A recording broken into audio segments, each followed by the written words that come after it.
As-tu déjà imaginé être présent lors du moment le plus important de l'histoire humaine? À l'instant où Jésus rendit son esprit sur la croix, le ciel et la terre répondirent par des signes surnaturels qui semèrent la terreur parmi tous. Que s'est-il réellement passé ce jour-là à Jérusalem? Pourquoi ces événements extraordinaires se sont-ils produits précisément au moment de la mort de Jésus? Et quelle est la signification profonde derrière chacun de ces signes qui continuent d'intriguer les chercheurs jusqu'à aujourd'hui? Prépare-toi à découvrir les 7 phénomènes surnaturels qui ont prouvé que la mort de Jésus n'était pas simplement une crucifixion romaine de plus, mais le tournant décisif de l'histoire de l'humanité. Ce qui s'est passé après ce jour fatidique transforma le monde à jamais. Imagine être à Jérusalem ce vendredi-là. Le ciel est dégagé, le soleil brille intensément comme lors de n'importe quel autre jour de printemps en Judée. Des foules se rassemblent au Golgotha pour assister à la crucifixion de 3 hommes. Parmi eux, Jésus de Nazareth, l'homme qui affirmait être le Fils de Dieu. Vers midi, alors que le soleil devrait être à son zénith, quelque chose d'inexplicable se produit. Soudainement, la lumière commence à disparaître. Une obscurité dense s'étend sur toute la ville, couvrant toute la région. Ce n'est pas un nuage passager, ni un phénomène atmosphérique ordinaire. C'est une obscurité totale, impénétrable, comme si la nuit était tombée à midi. L'Évangile, selon Matthieu, décrit précisément, de midi jusqu'à 3 heures de l'après-midi, il y eut des ténèbres sur toute la terre. Matthieu 27, 45. Cette obscurité dura environ 3 heures, exactement pendant la période la plus intense de la souffrance de Jésus sur la croix. Beaucoup tentent d'expliquer ce phénomène comme une éclipse solaire. Cependant, il existe un problème fondamental avec cette théorie. La Pâque juive a toujours lieu pendant la pleine lune, rendant astronomiquement impossible la survenue d'une éclipse solaire à cette période. Si ce n'était pas un événement astronomique naturel, qu'est-ce qui aurait alors causé une telle obscurité? Dans la tradition biblique, l'obscurité symbolise souvent le jugement divin. Le prophète Amos avait prophétisé des siècles auparavant. « Ce jour-là, dit le Seigneur, l'Éternel, je ferai se coucher le soleil à midi et j'obscurcirai la terre en plein jour. » Amos 8:9. La connexion entre cette prophétie et les événements de la crucifixion est saisissante. Cette obscurité n'était pas seulement un signe, mais une démonstration visible du jugement divin sur les péchés de l'humanité que Jésus portait à cet instant précis. Imagine la terreur des habitants de Jérusalem lorsque soudainement le jour se transforma en nuit. La panique se serait répandue rapidement car personne ne comprenait ce qui se passait. De façon intéressante, même le Talmud juif, l'un des principaux registres de la tradition rabbique, mentionne une obscurité inhabituelle à l'époque de la crucifixion, suggérant que ce phénomène fut largement témoin, même par les opposants à Jésus. Peu avant de rendre son esprit, Jésus s'écria « Mon Dieu, pourquoi m'as-tu abandonné ?» Matthieu 27, 46. Cet appel fait écho au psaume 22, une prophétie messianique qui décrit la souffrance de loin de Dieu. Durant ces 3 heures d'obscurité, le Père montrait au monde le poids du péché que son Fils portait. Au moment précis où Jésus rendit son esprit, quelque chose d'encore plus impressionnant se produisit à l'intérieur du temple de Jérusalem. Le voile qui séparait le Saint des Saints du reste du temple se déchira de haut en bas, sans aucune intervention humaine. Ce voile n'était pas un simple tissu léger. C'était un rideau épais, d'environ 18 mètres de hauteur, tissé avec des matériaux extrêmement résistants. Pour qu'il se déchire de cette manière, il aurait fallu une force immense, bien au-delà de la capacité humaine. La Bible relate clairement. Aussitôt, le voile du temple se déchira en 2 de haut en bas, Matthieu 27, 51. Le détail de haut en bas est crucial. S'il avait été déchiré de bas en haut, on aurait pu suggérer qu'une personne l'avait fait. Mais le fait qu'il ait été déchiré de haut en bas démontre clairement qu'il s'agissait d'un acte divin. Si tu es toujours avec nous, n'oublie pas de t'abonner à la chaîne et d'activer les notifications pour ne manquer aucune de nos vidéos sur les événements bibliques extraordinaires qui ont transformé l'histoire. Dans l'Ancien Testament, le temple était le lieu où Dieu habitait parmi son peuple. Au centre du temple se trouvait un lieu appelé le Saint des Saints, où l'arche de l'Alliance était gardée. Cette zone était si sacrée que seul le grand prêtre pouvait y entrer, et ce, seulement une fois par an, le jour de l'expiation, pour offrir des sacrifices pour les péchés du peuple. Le voile représentait la séparation entre Dieu et l'humanité, car le péché empêchait l'accès direct à la présence divine. Mais à cet instant, lorsque Jésus mourut, cette séparation prit fin. Le voile déchiré symbolisait que par le sacrifice du Christ, tous avaient désormais un accès direct à Dieu. Il n'était plus nécessaire d'avoir un grand prêtre humain pour intercéder auprès du peuple, car Jésus était devenu le parfait et éternel grand prêtre. L'auteur des Hébreux confirme cette vérité. Ainsi donc, frères, puisque nous avons un grand souverain sacrificateur qui a traversé les cieux, Jésus, le Fils de Dieu, gardons fermement notre confession. Hébreux 4, 14-16, paraphrasé ici pour conserver le sens exact du texte original. Imagine l'impact sur les prêtres du temple à ce moment-là. Ils avaient grandi en croyant que le voile était la frontière entre Dieu et l'humanité. Soudainement, cette frontière fut détruite sous leurs yeux. Le système religieux fondé sur les sacrifices et les rituels touchait à sa fin, car le sacrifice parfait avait été offert. Cet événement n'était pas un simple accident. C'était un puissant signe que quelque chose d'extraordinaire se produisait. Dieu lui-même annonçait que le chemin vers sa présence était désormais ouvert à tous. Mais ce n'était pas le seul signe surnaturel.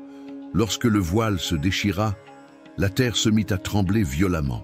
Au moment précis où Jésus expira son dernier souffle, un puissant tremblement de terre secoua la région. L'Évangile selon Matthieu fournit des détails précis. La terre trembla et les roches se fendirent. Matthieu 27, 51. Ce tremblement de terre n'était pas simplement un phénomène naturel, mais un signe divin qui remplit tous ceux qui l'avaient vu de terreur. Jérusalem avait déjà connu des secousses, mais celle-ci était différente. Elle se produisit précisément au moment de la mort de Jésus et fut si intense qu'elle fendit des roches, détruisit des parties de la ville et, comme nous le verrons par la suite, ouvrit même des tombeaux. L'impact fut tel que même les soldats romains, habitués à la brutalité de la guerre, furent terrifiés par ce qu'ils virent. Dans l'Ancien Testament, les tremblements de terre symbolisent souvent la présence et le jugement de Dieu.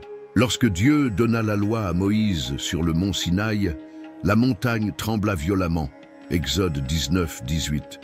Le prophète Nahum déclara « La terre tremble à sa vue, le monde et tous ceux qui l'habitent ». Nahum 1, 5. Ainsi, au moment de la mort de Jésus, la terre répondait une fois de plus à l'intervention divine. Ce tremblement de terre portait un sens profond. Il représentait l'effondrement de l'ancien système, la rupture entre l'ancien et le nouveau. Les sacrifices du temple et les lois cérémonielles étaient en train d'être remplacés par la nouvelle alliance dans le sang du Christ.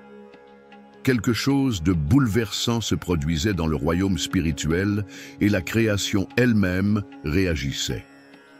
Ce tremblement de terre était un signe que la mort de Jésus ne signifiait pas la défaite, mais la victoire. La terre trembla non seulement en réponse à la souffrance du Christ, mais comme une proclamation de ce qui viendrait 3 jours plus tard, lorsque, au moment de la résurrection, un autre tremblement de terre serait enregistré. Imagine être à Jérusalem à cet instant. D'abord, tu vois le ciel s'assombrir inexplicablement. Ensuite, tu entends parler du voile du temple déchiré, et soudain, tu sens le sol se déplacer sous tes pieds.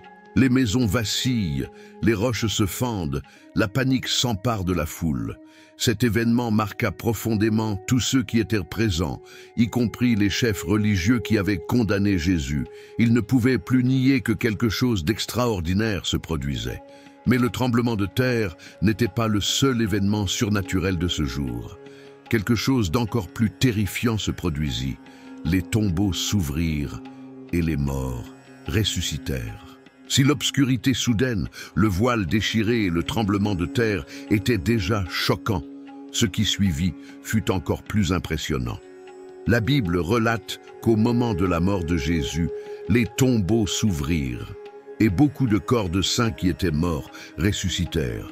Ils sortirent des tombeaux après la résurrection de Jésus, entrèrent dans la ville sainte et apparurent à beaucoup de gens. Matthieu 27, 52, 53. Cet événement fut l'un des plus mystérieux de ce jour. Qui étaient ces personnes ressuscitées?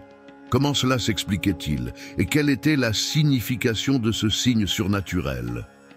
D'abord, il faut comprendre que ces personnes n'étaient pas simplement des cadavres, mais des saints, ceux qui avaient vécu fidèlement devant Dieu. Le fait que leurs tombeaux aient été ouverts indique que quelque chose de plus grand se passait.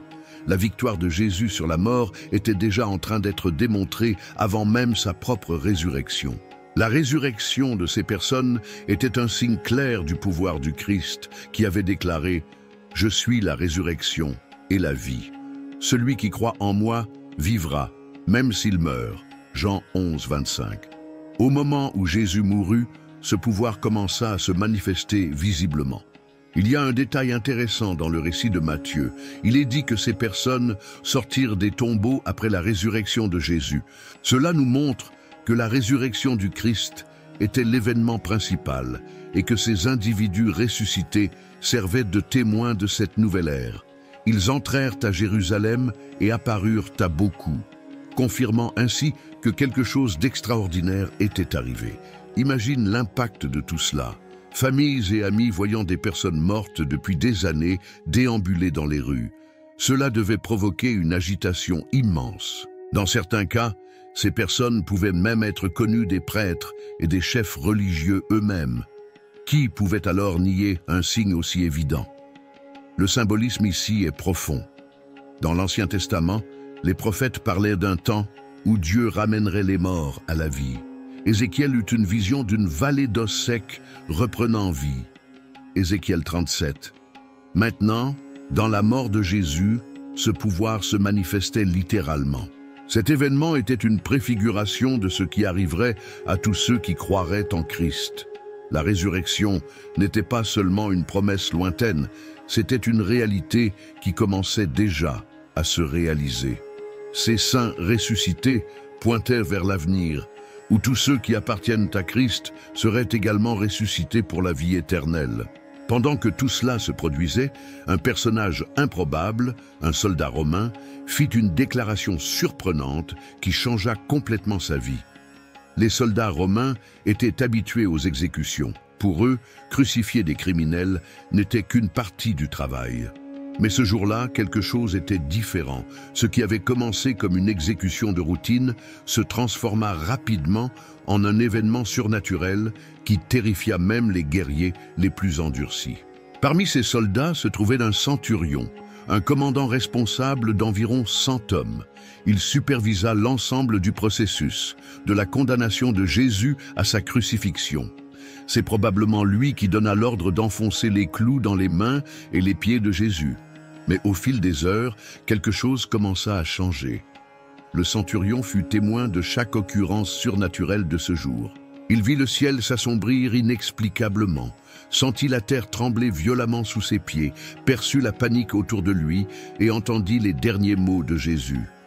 Contrairement aux autres condamnés qui mouraient en maudissant ou en implorant miséricorde, Jésus rendit son esprit avec dignité et autorité en déclarant « Tout est accompli ».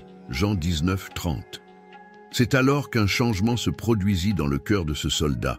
L'Évangile selon Matthieu relate sa réaction. Quand le centurion et ceux qui étaient avec lui virent le tremblement de terre et tout ce qui s'était passé, ils furent saisis d'une grande crainte et dirent « Vraiment, il était fils de Dieu ». Matthieu 27, 54. Cette affirmation est surprenante. Un soldat romain, au service de l'empire le plus puissant du monde et probablement adepte de dieux païens, reconnut soudainement que Jésus était bien plus qu'un simple homme. Il ne déclara pas que Jésus était seulement un prophète ou un maître. Il affirma qu'il était le Fils de Dieu. Ce moment fut un tournant décisif. Jusqu'alors, les soldats se moquaient de Jésus. Ils le vêtirent d'un manteau écarlate, lui posèrent une couronne d'épines sur la tête et le ridiculisèrent en tant que faux roi. Mais à la lumière de tout ce qu'ils avaient vu, leurs cœurs se transformèrent. La reconnaissance du centurion révèle quelque chose de puissant. Même ceux qui avaient participé à la crucifixion pouvaient trouver la rédemption. Quelques instants auparavant, Jésus avait prié « Père, pardonne-leur, car ils ne savent pas ce qu'ils font. » Luc 23, 34. Cette prière fut exaucée immédiatement dans la vie de ce soldat. Imagine la scène, un commandant romain habitué aux batailles et aux exécutions, observant maintenant la croix avec crainte et révérence. Son cœur endurci fut brisé. Il vit de ses propres yeux que Jésus n'était pas un simple criminel. Il était exactement celui qu'il prétendait être. Mais cet événement ne fut pas isolé. L'impact de la mort de Jésus ne se limita pas aux soldats. Les foules qui se moquaient de lui commencèrent aussi à percevoir que quelque chose d'extraordinaire était en train de se produire. Ce matin-là, Jérusalem était en liesse. La ville était remplie de pèlerins venus de différentes régions pour célébrer la Pâque. Au cœur de cette célébration, la crucifixion de Jésus eut lieu.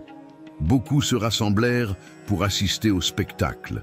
Certains par curiosité, d'autres pour se moquer, et un petit groupe, comme les disciples et Marie, sa mère, regardaient avec tristesse. Pendant les heures où Jésus fut suspendu à la croix, la foule le ridiculisait. Les gens criaient « Si tu es le Fils de Dieu, descends de la croix » Matthieu 27, 40. Les chefs religieux, satisfaits d'avoir assuré sa condamnation, se moquaient en disant « Il a sauvé les autres, mais il ne peut pas se sauver lui-même » Matthieu 27, 42. Pour eux, cela semblait être la défaite finale de l'homme qui prétendait être le Messie. Mais lorsque les signes surnaturels commencèrent à se manifester, la moquerie se transforma en peur. D'abord vint l'obscurité soudaine à midi, puis le violent tremblement de terre qui secoua toute la ville. Le temple fut affecté, le voile déchiré, et même les tombeaux s'ouvrirent. L'atmosphère devint terrifiante. Luc décrit la réaction de la foule à la fin de la crucifixion.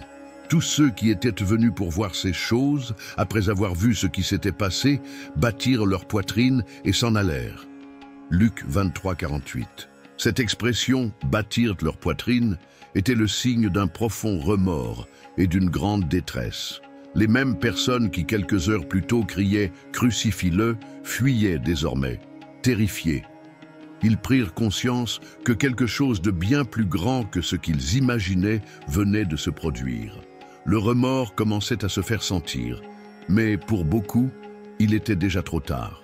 Ceux qui avaient rejeté Jésus comprirent alors qu'ils n'étaient pas en présence d'un simple prédicateur, mais du Fils de Dieu. Ils avaient été témoins de signes indéniables, mais que feraient-ils de cela? Ce fut une scène bouleversante.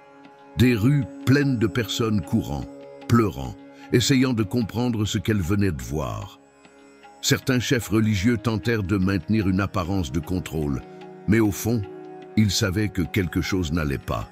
S'ils avaient commis une erreur en condamnant cet homme, la mort de Jésus n'apportait pas la paix espérée, mais plutôt un sentiment de culpabilité et d'inquiétude. Ce moment fut un tournant. Pour certains, ce fut le début d'un repentir sincère qui les conduirait à la foi en Christ. Plus tard, le jour de la Pentecôte, Pierre prêcherait devant cette même foule et 3000 personnes se convertiraient. Acte 2, 41. Pour d'autres, cependant, ce fut une opportunité manquée. Même face à tous ces signes, ils choisirent d'endurcir leur cœur. Les 7 signes surnaturels qui se produisirent au moment de la mort de Jésus n'étaient ni des coïncidences, ni des phénomènes naturels. Ils furent des démonstrations divines indiquant que ce jour-là n'était pas un jour ordinaire dans l'histoire humaine. Le ciel s'obscurcit, le voile du temple se déchira, la terre trembla, les tombeaux s'ouvrirent, les morts ressuscitèrent, un centurion romain professa la foi, et les foules furent saisies par le remords.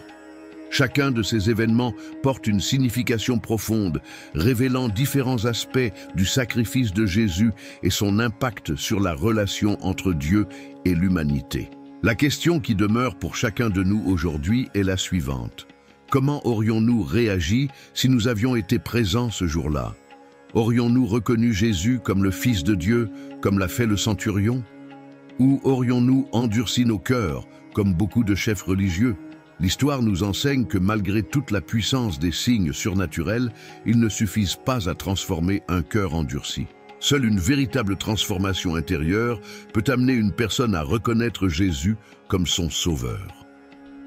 Si cette vidéo t'a fait réfléchir, n'oublie pas d'aimer, de partager et de t'abonner à la chaîne pour plus de contenu approfondissant notre compréhension des événements bibliques qui ont transformé le monde. Dis-nous dans les commentaires comment tu penses que tu aurais réagi si tu avais été présent ce jour historique à Jérusalem. À la prochaine vidéo.